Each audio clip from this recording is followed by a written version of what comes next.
नमस्कार, बहुत बहुत स्वागत है आपका मौलिक शक्ति न्यूज में और मैं हूं आपके साथ साइमा।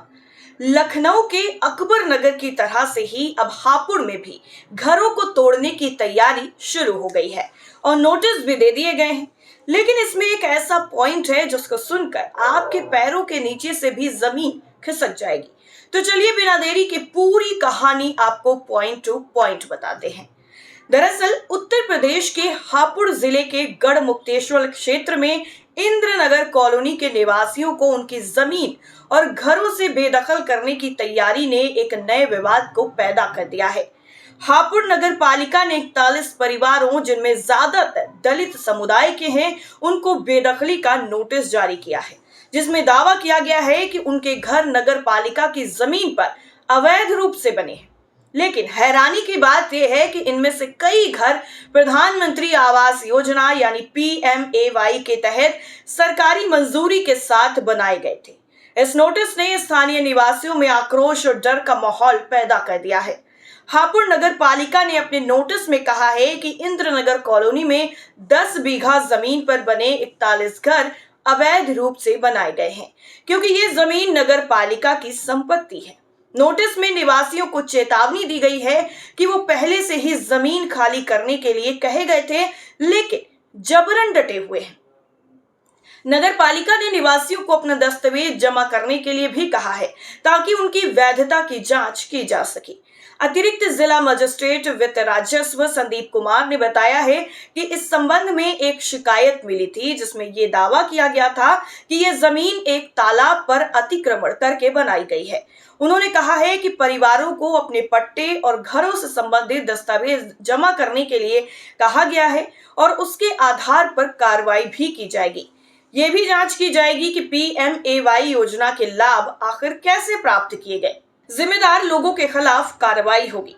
दरअसल इंद्रनगर कॉलोनी के निवासियों का कहना है कि वो पिछले 40 सालों से इस जमीन पर रह रहे हैं और उन्हें नगर पालिका से बिजली, पानी और अन्य नागरिक सुविधाएं मिलती रही हैं।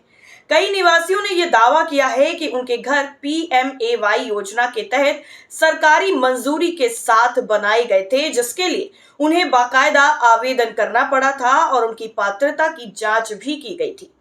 एक निवासी रामवती, जिन्होंने मीडिया से बातचीत करते हुए बताया है, जिनके परिवार को नोटिस मिला है, उन्होंने कहा है कि हमने 2016 में PMAY के तहत मकान बनाया था। सरकार ने हमें मंजूरी दी थी। अब वो कह रहे हैं कि ये जमीन उनकी है और हमें निकाल देंगे। हमारे पास और कोई जगह नहीं है।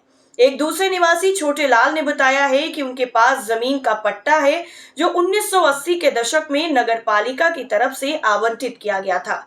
उन्होंने सवाल उठाया है कि अगर ये जमीन अवैध थी तो हमें PMAY के तहत मकान बनाने की अनुमति क्यों दी गई। स्थानीय सामाजिक कार्यकर्ता राजेश कुमार का कहना है कि ये एक बड़ा घोटाला है।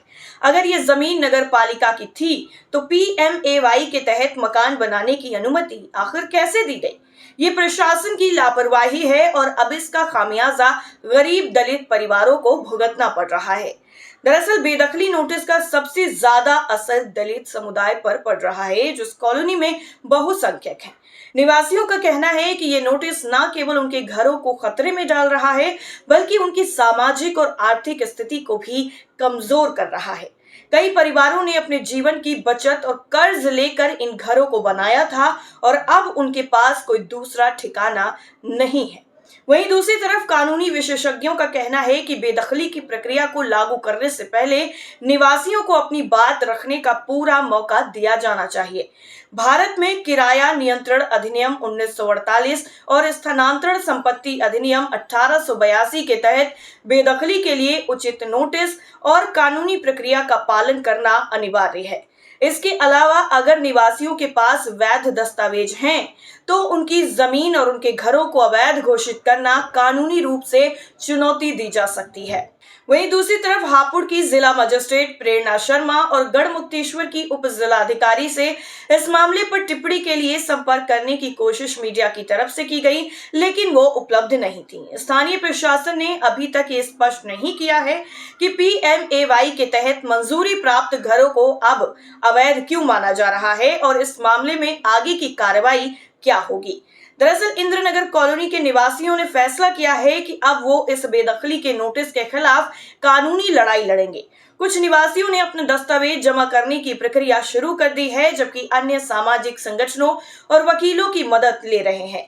इस बीच में स्थानीय राजनीतिक दलों ने भी इस मुद्दे को उठाना शुरू कर दिया है, जिससे ये मामला और ज्यादा गरमाने की संभावना है।